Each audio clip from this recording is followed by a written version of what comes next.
стоматологические и кардиологические диспансеры. Глава региона проконтролировал строительство социальных объектов в Якутске. Победили COVID-19. В Якутске выписались переболевшие коронавирусом. Среди них самая возрастная выздоровевшая якутянка. В Ленске причалило первое судно компании «Алроса». Какие планы на навигацию и какие объемы грузов запланированы?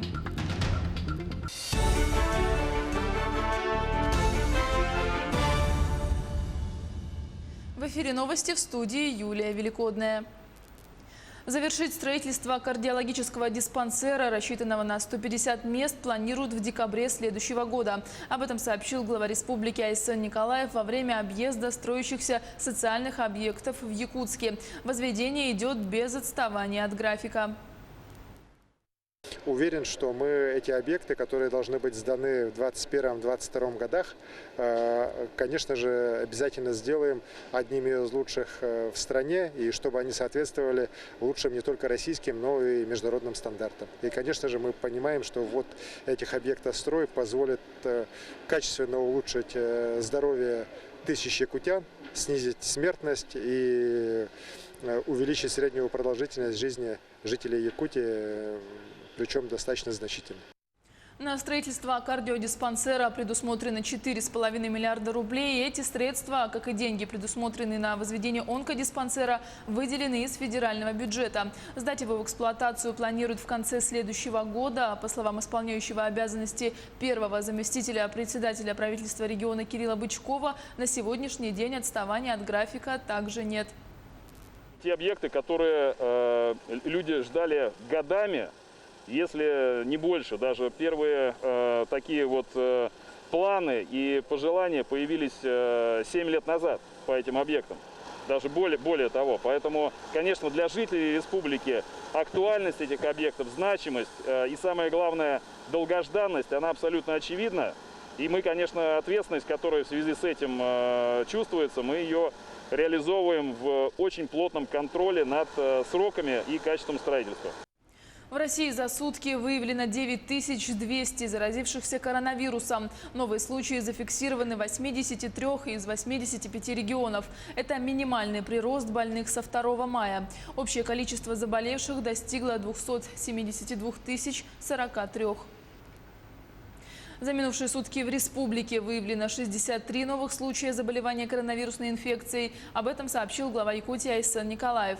60 случаев выявили в Якутске и по одному в Мегино-Кангаласском, Намском и Ленском районах республики. Все заболевшие получают необходимое лечение. 34 случая COVID-19 у студентов СВФУ, которые находились на обсервации. У всех них заболевание протекает бессимптомно. Лечение планируется проводить амбулаторно. С Чаендинского месторождения вывезено 5000 вахтовых работников ежедневно. Авиакомпания «Якутия» выполняет по несколько рейсов с аэропортов города Мирного и Талакан. Подробности у Марфирины Алексеевой. Вот уже вторую неделю специалисты аэропорта города Мирного ежедневно отправляют по сотне работников с Чаендинского месторождения. Для вывоза вахтовиков действует особый режим регистрации. Все операции досмотра пассажиров и багажа выполняются у борта самолета. Мирный Иркутск, Мирный Уфа, Мирный Томск, Мирный Омск. А возможно будет Краснодар, вывоз пассажиров. Но это собирают, они комплектуют там на Чаендинском месторождении. И потом сюда вывозят уже партиями по маршрутам, по направлениям. И в день у нас бывает 2 рейса. Это, как правило, Dash-8 и Boeing 737-800. С месторождения до аэропорта города Мирного работников привозят на вахтовых Уралах. Дорога занимает более 18 часов. На протяжении всей поездки работники находятся в защитных костюмах, очках и масках. Радостно, домой вахтовки, сутки ехали, домой уже охота. Для всех это было неожиданно. Поехали люди работать, а получилось, что там застряли просто надолго. Я ждала недолго. У нас получилось так, что совпал рейс на Иркутск. И нам повезло, что мы уехали быстро отсюда. Ежедневно авиакомпания выполняет по несколько спецрейсов в разные города России. С 3 мая по сегодняшний день было вывезено около 5000 вахтовых работников. Марфирина Алексеева, Артем Алексеев, Мирный.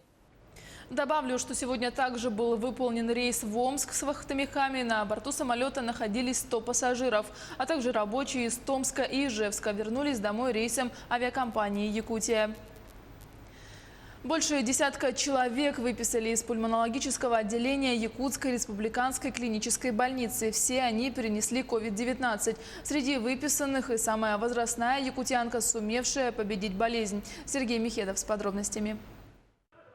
Лидия Ивановна Зайцева поступила в больницу в крайне тяжелом состоянии 2 мая. Коронавирус успел постараться и поразил более половины площади легких. 2 недели интенсивного лечения, в основном противовирусными препаратами и антибиотиками. К счастью, пожилой организм, а Лидии Ивановне 85 лет, откликнулся на лечение. Сегодня самого возрастного пациента, перенесшего COVID-19 в Якутии, успешно выписали. Слабость. Так вот и лежала в больнице. Лечили меня лекарствами. Всяко разно. Да вроде стало получше.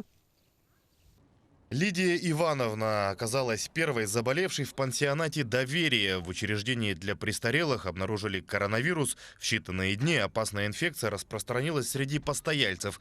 В результате заболели 12 пожилых людей, а также 4 работника. 10 постояльцев помещены под наблюдение в обсерватор. По словам директора пансионата, откуда появилась инфекция в стенах учреждения, неизвестно. Накануне суд вынес решение – штраф 150 тысяч рублей. Сегодня мы по требованиям Роспотребнадзора устраняем все недостатки. 2 раза уже произвели дезинфекцию всех помещений. И соблюдаем все требования, указания нашего руководства, Министерства труда и Роспотребнадзора. В отделении пульмонологии ЯРКБ на сегодня лежат более 100 человек с COVID-19. Из них около 20 в тяжелом, а 5 человек в крайне тяжелом состоянии находятся в реанимации. В настоящее время врачи борются за их жизни. В основном это пожилые пациенты. И самое сложное в их лечении – это наличие сопутствующих заболеваний. Вот у нашей пациентки сахарный диабет, ишемическая болезнь сердца, гипертония, постинфарктный кардиосклероз.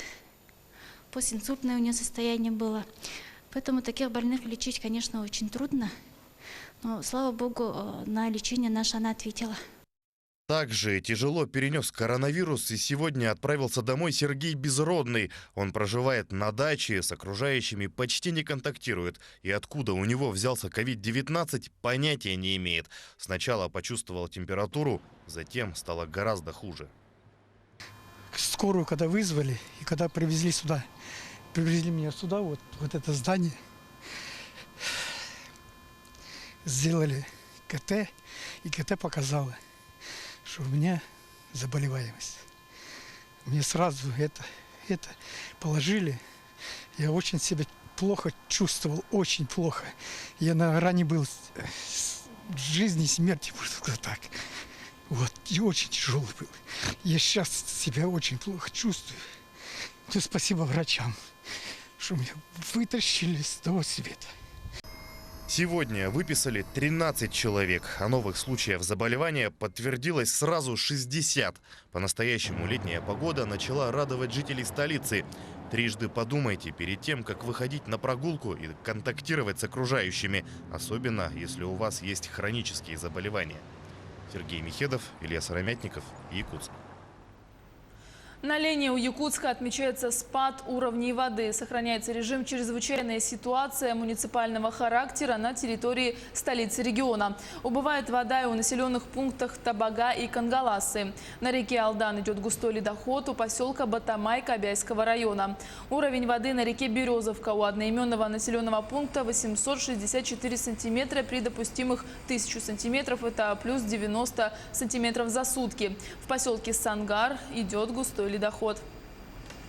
В Ленске причалило первое судно компании «Алроса». Теплоход привез груз для подразделений компании. Кто является постоянным участником навигации и сколько объемов груза запланировано на этот сезон, знает Марина Крутихина.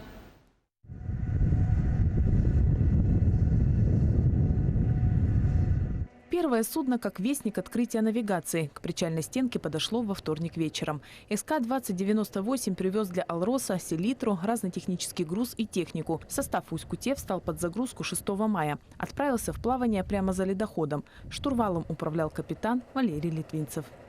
Следовали с безопасной скоростью на всем протяжении участка.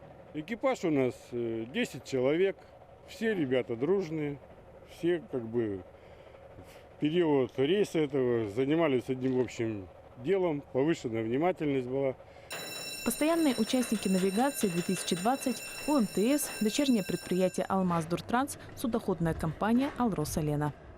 Для обработки флота Ленский речной порт укомплектован всем необходимым и полностью готов к навигации. Портальные краны в эксплуатацию сданы, грузоподъемные приспособления испытаны, штат портовых рабочих на период навигации укомплектован. Первый груз обработали работники УМТС. В этом году плановый объем по грузам для компании 243 тысячи тонн. Из них 132 тысячи тонн светлый ГСМ и 111 тысяч тонн сухогруз.